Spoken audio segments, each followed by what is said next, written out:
Halo para penikmat film, kembali lagi di channel Sore Senja. Apa kabar kalian semua? Pastinya baik-baik saja kan?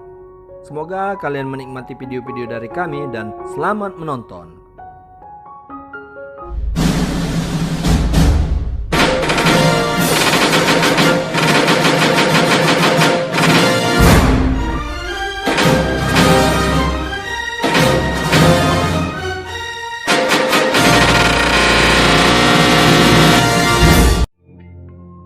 Film ini diawali dengan seorang laki-laki yang bernama Elliot yang sedang mengambil foto seekor mayat. Dia ini adalah pemilik jasa pemakaman yang bertugas untuk mempersiapkan dan mendandani mayat sebelum dimakamkan. Dan film pun dimulai. Scene diawali dengan adegan tandur atau bercocok tanam ya. Namun di sini terlihat ceweknya kayak nggak menikmati adegan tersebut. Entah karena ukurannya kurang gede atau sudah terlalu lebar ya. Cewek ini bernama Anna. Dia ini adalah seorang guru. Dan cowok ini bernama Paul. Dia ini adalah seorang pengacara. Paul yang kepikiran dengan sikap Anna tadi kemudian bertanya kepada Anna. Tapi Anna nggak ngaku kalau sebenarnya dia ini mengidap sebuah penyakit. Entah penyakit apa ya. Kemudian pas di sekolah, Anna melihat seorang anak yang bernama Jack yang sedang dibully oleh dua anak lainnya. Anna pun melerainya. Jack ini adalah seorang anak yang pendiam ya, yang nggak terlalu banyak bicara. Pas pulang sekolah, Anna mengalami peristiwa di mana lampu sekolah yang ada di belakangnya itu tiba-tiba mati semua dan kemudian muncul Jack. Sepertinya Anna ini tadi mengalami halusinasi. Kemungkinan ya ini disebabkan oleh penyakit yang dideritanya itu. Kemudian Anna pergi menghadiri acara duka, yaitu guru pianonya yang sudah meninggal. Dan di sini Anna sekilas melihat mulut mayat ini terbuka, tapi itu kemungkinan juga cuma halusinasi Anna saja. Malamnya, Paul berencana untuk melamar Anna di sebuah restoran. Tapi karena Anna ini sudah banyak pikiran ya, dan Paul yang juga salah merangkai kata, justru membuat Anna berpikir kalau sebenarnya Paul ini ingin memutuskannya. Anna pun marah-marah dan kemudian pergi meninggalkan tempat tersebut dengan mobil. Namun di tengah perjalanan, Anna yang sibuk dengan HP-nya akhirnya mengalami kecelakaan. Kemudian Anna kini sudah ada di sebuah ruang jenazah bareng Elliot tadi yang kini sudah bersiap-siap untuk memreteli baju Anna. Tapi pas Elliot mau menggunting baju dalam Anna, tiba-tiba mata Anna terbuka. Tapi dia nggak bisa bergerak maupun merasakan tubuhnya. Anna kemudian bertanya, di mana dan apa yang sudah terjadi kepadanya. Elliot mengatakan bahwa Anna sudah mati.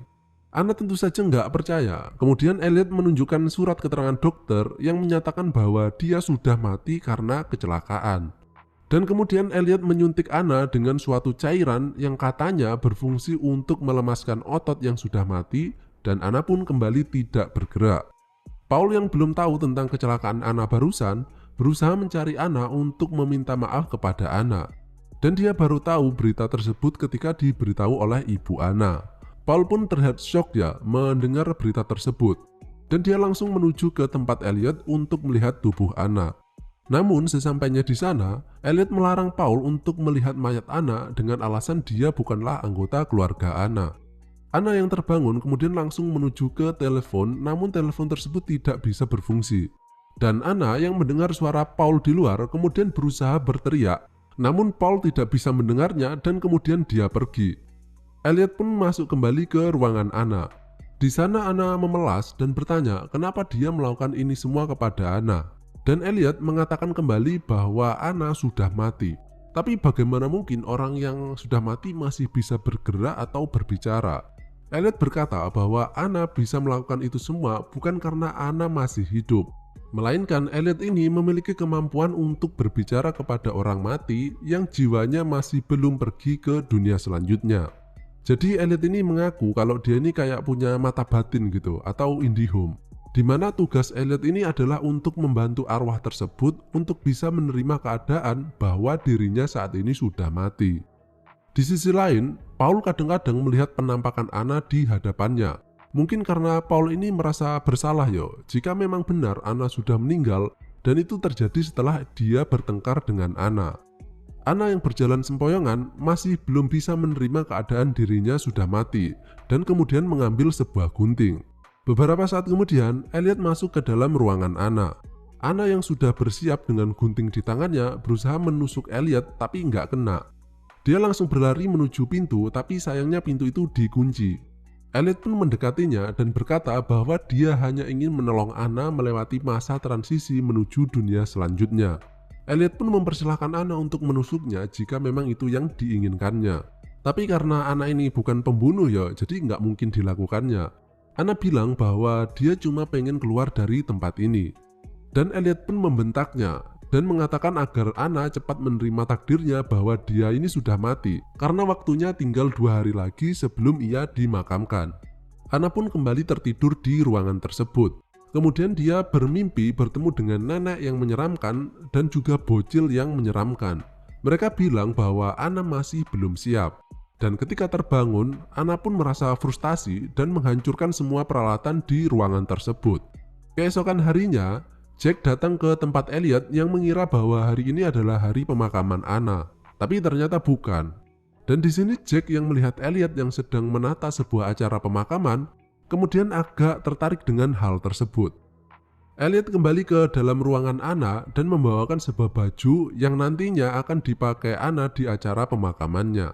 Dan ketika Elliot keluar, ternyata Ana tadi mengambil kunci milik Elliot. Ana pun langsung mencoba kunci tersebut.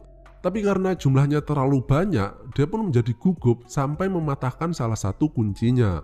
Elliot yang kebetulan bensinnya hampir habis, kemudian mampir untuk mengisi bensin. Dan ketika ia merogoh sakunya, di sini ia sadar bahwa kuncinya hilang. Elliot pun segera kembali ke rumah.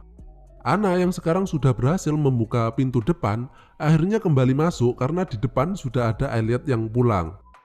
Ana yang tidak bisa menemukan jalan keluar, kemudian menuju ke lantai atas untuk mencoba menelpon Paul. Tapi Paul tidak bisa mendengar jelas suara Ana, sehingga dia mengira itu adalah telepon iseng dan dia pun menutupnya. Elliot pun menemukan Ana dan di sini dia bilang bahwa hanya Elliot saja yang bisa mendengar suara orang mati. Dia pun menunjukkan tampilan Ana di sebuah cermin dan di sini terlihat bahwa Ana memiliki bentuk yang sudah mirip seperti mayat. Dari sini pun Ana menyadari kalau dia memang beneran sudah mati. Atau setidaknya Elliot ingin Ana berpikir seperti itu. Karena di sini ternyata hembusan nafas Ana menimbulkan embun di cermin tersebut. Yang artinya Ana ini sebenarnya masih hidup. Dan Elliot ini bukanlah seorang yang memiliki mata batin, melainkan seorang psikopat yang memanipulasi pikiran orang lain agar dia percaya bahwa dirinya sudah mati. Elliot pun langsung menghapusnya sehingga Ana tidak sadar akan hal itu. Tapi di luar ternyata ada Jack yang tidak sengaja melihat Ana yang sedang berdiri di dekat jendela. Dari sini Ana yang sudah percaya bahwa dirinya sudah mati, akhirnya pasrah menerima takdir tersebut. Dia pun sudah tidak perlu memakai baju, karena ngapain mayat pakai baju toh? Elliot pun dengan leluasa bisa menyuntikkan cairan injeksinya karena Ana ini sekarang sudah menjadi penurut ya. Keesokan harinya, Jack yang bertemu Paul di sekolah memberitahukan bahwa dia kemarin malam melihat sosok Ana yang tengah berdiri di tempat Elliot. Jack pun meminta Paul untuk mengeceknya. Tapi Paul yang sudah banyak pikiran justru marah dan menampar Jack. Jack kemudian pergi ke tempat Elliot yang sedang menata acara pemakaman lagi. Di sini Elliot melihat Jack yang sepertinya memiliki rasa empati kepada orang mati. Kemudian Elliot pun mulai mempengaruhi otak Jack. Paul yang kini mulai lagi memikirkan kata-kata Jack tadi, dia pun pergi ke tempat Elliot untuk mencari tahu kebenaran dari ucapan Jack. Dan Paul yang dilarang oleh Elliot pun tetap menerobos masuk hingga sampai di depan pintu di mana Ana berada. Paul menggedor-gedor pintunya, namun Ana di sini justru diam dan nggak bersuara. Karena dia berpikir percuma saja, kan dia sudah mati toh, jadi Paul juga nggak mungkin bisa melihatnya. Paul tidak menyerah, dia meminta tolong temannya yang seorang polisi untuk memeriksa tempat tersebut. Tapi kan nggak mungkin ya seorang polisi menggeledah suatu tempat tanpa tuduhan atau bukti apapun.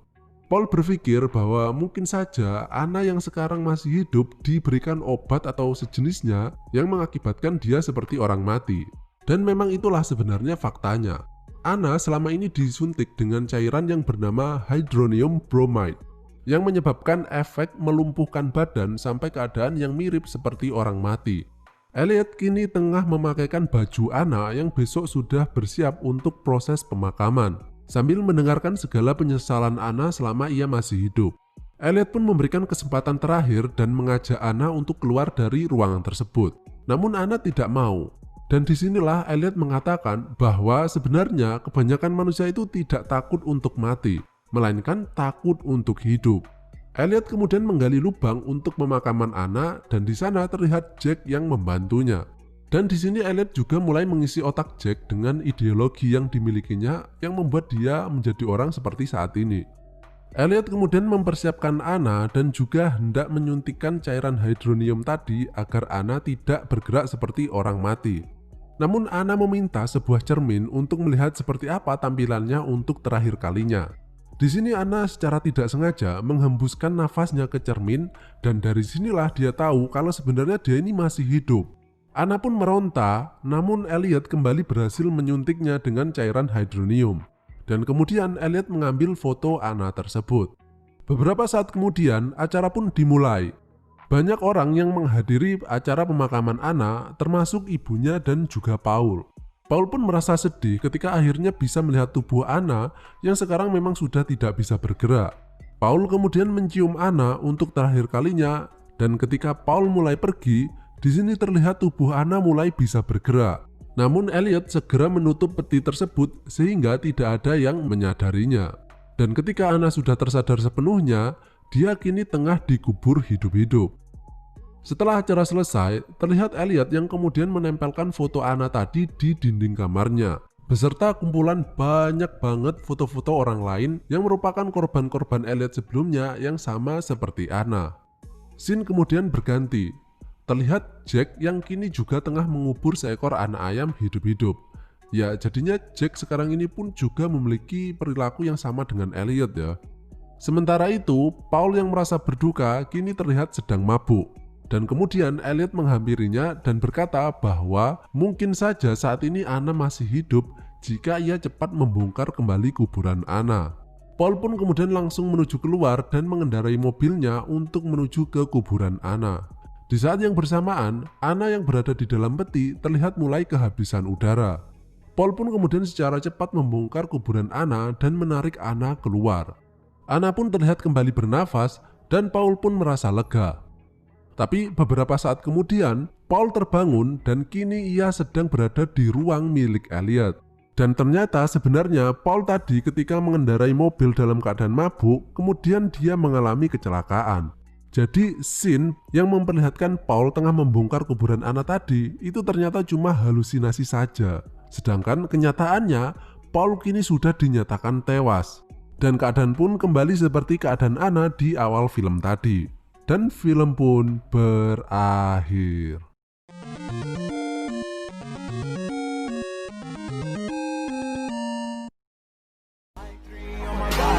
I'm an icon, man. Damn, a girl about a 10. I should fuck her in the bed.